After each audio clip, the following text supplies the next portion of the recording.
My Utmost for His Highest. Author Oswald Chambers. Copyright 1992. Come to me. Matthew 11:28. God intends for us to live a well-rounded life in Christ Jesus, but there are times when that life is attacked from the outside. Then we tend to fall back into self-examination, a habit that we thought was gone. Self-awareness is the first thing that will upset the completeness of our life in God, and self-awareness continually produces a sense of struggling and turmoil in our lives. Self-awareness is not a sin, and it can be produced by nervous emotions or by suddenly being dropped into a totally new set of circumstances. Yet it is never God's will that we should be anything less than absolutely complete in Him.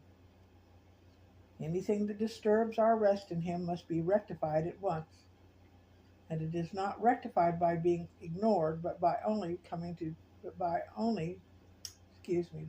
by coming to Jesus Christ. If we will come to Him, asking Him to produce Christ-like awareness in us, He will do it until we learn fully to abide in Him.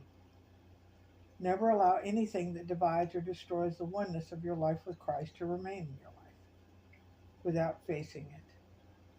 Beware of allowing the influence of your friends or your circumstances to divide your life. This only serves to sap your strength and slow your spiritual growth.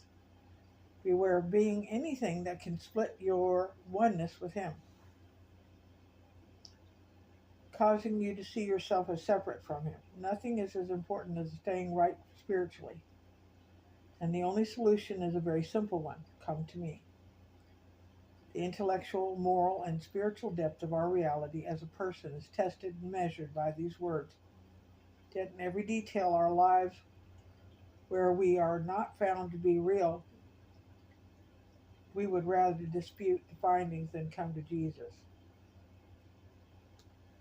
Completeness. And I will give you rest. Matthew 11:28.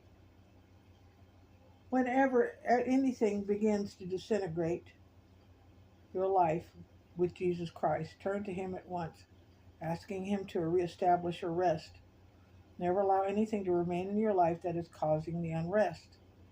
Think of every detail of your life that is causing the disintegration as something to fight against, not as something you should allow to remain. Ask the Lord to put awareness of Himself in you, and your self-awareness will disappear. Then He will be all in all. You're all in all. Beware of allowing your self-awareness to continue, because slowly but surely it will awaken self-pity, and self-pity is satanic. Don't allow yourself to say, well, they just misunderstood me, and this is something over which they should be apologizing to me. I'm sure I must have cleared this up with them already. Learn to leave others alone regarding this. Simply ask the Lord to give you Christ awareness, and He will steady you until your completeness in Him is absolute. Complete life is the life of a child. When I'm fully conscious of my awareness of Christ, there is something wrong. It is the sick person who really knows what health is. A child of God is not aware of the will of God because he is the will of God. When we have deviated even slightly from the will of God, we begin to ask, Lord, what is your will? A child of God never prays to be made aware of the fact that God answers prayer, because he is so restfully certain that God always answers prayer. If we try to overcome our self-awareness through any of their own common sense methods, we will only serve to strengthen our self-awareness tremendously. Jesus said, come to me and I will give you rest. That is, Christ awareness will take the place of self-awareness. Wherever Christ comes, He establishes rest. The rest of the completion of activity in our lives that is never aware of itself.